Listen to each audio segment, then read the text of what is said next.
Қайырлы күн достар, бүгін сіздермен бірге көзі шорпа істейміз. Өзбек халқының сүйікті асының бірі. Қазақша құмырада піскен сорпа. Осындай 4 құмыраны дайындап алдым. Бұған ет, нұхат, зелен, көкшөптер, картошка, сәбіз, пияз, помидор, чеснок саламыз. Ал ендеше кеттік. Етті салған кезде еттің сүйекті жерін салу керек. Сонда сорпа өте дәмді болады.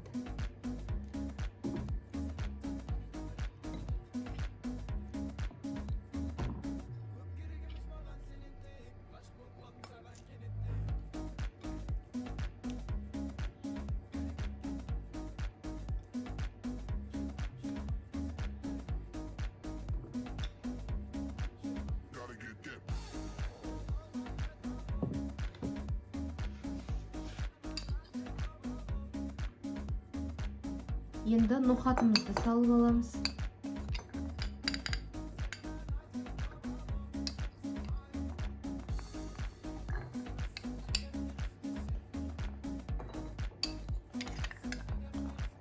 Енді сіздер құмыраларыңыздың көлеміне қарай саласыздар масалықтарыңызды.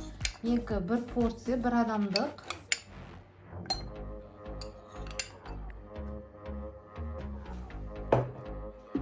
Ендігі кезекте сәбізді турап саламыз. Көп керек емес, құмырамыздың көлеміне қарай саламыз.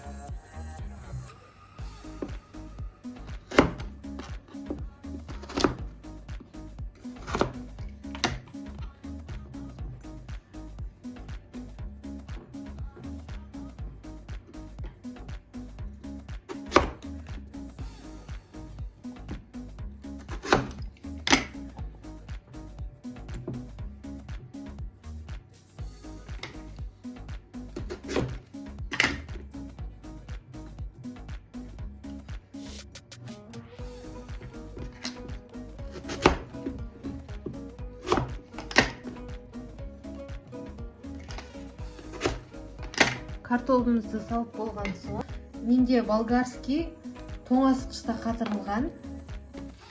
Сізде свежий түрі болса, пайдалана бересіз.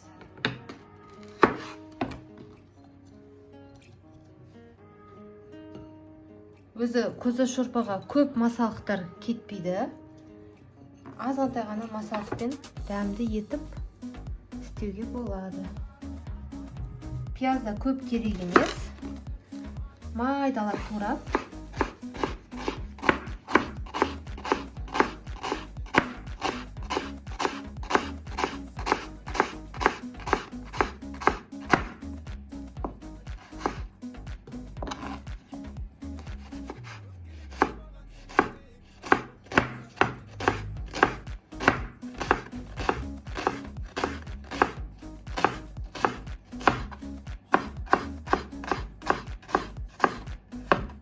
Енді осыны 4 құмырамызға бөліп саламыз.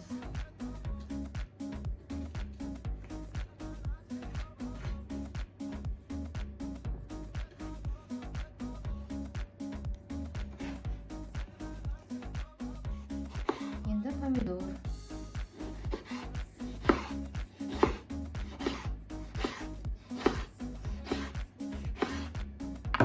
Помидорымызды турап алып, оны да салып шығамыз.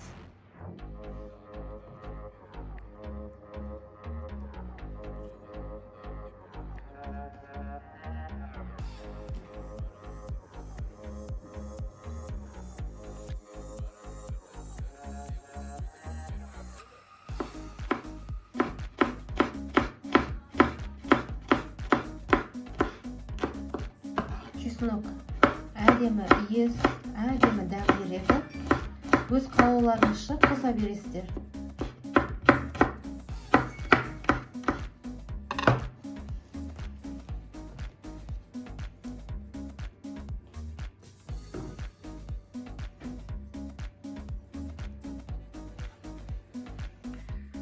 Осындай құйрықтар саламыз, қойдың құйрығы.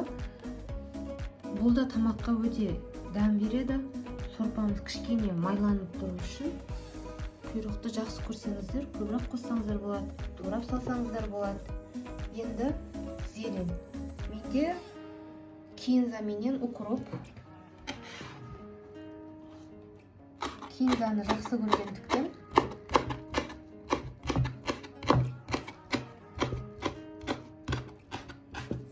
өте күшті иіс, күшті дәм береді кинза.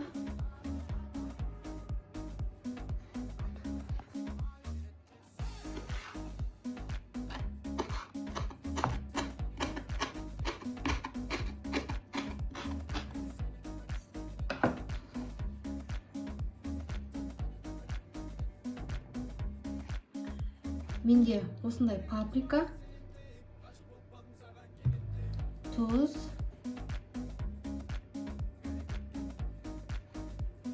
тұзды бір сағат қайнап пісуге қалған кезде қайтадан көріп дәмін келтіріп алуларыңызға болады. Көп салып жібермеңіздер бірден. Зіре өздеріңіздің қалауларыңызға қарай. Қандай зіре не ұнатасыз, қандай приправалар ұнатасыз, соларды сала берсеңіз болады.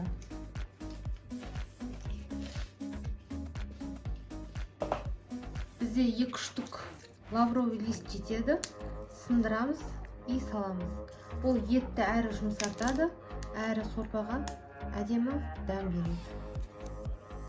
Енді таза су, краннан алынған таза су. Мұздай таза су құямыз. Қатты толтырып жібермеңіздер. Қайнап атқан кезде тасып кетуі мүмкін.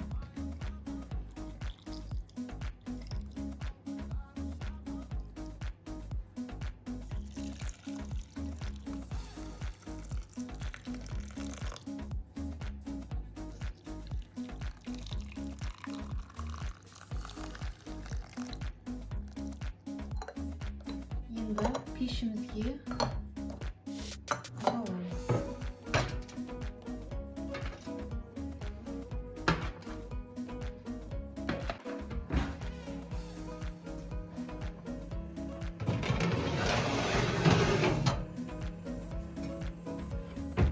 Қайнап алғанша үлкен температураға қоям.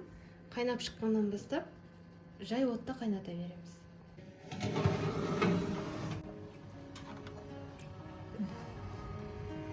Міне достар, бүлкілдеп үстіп қайнайды.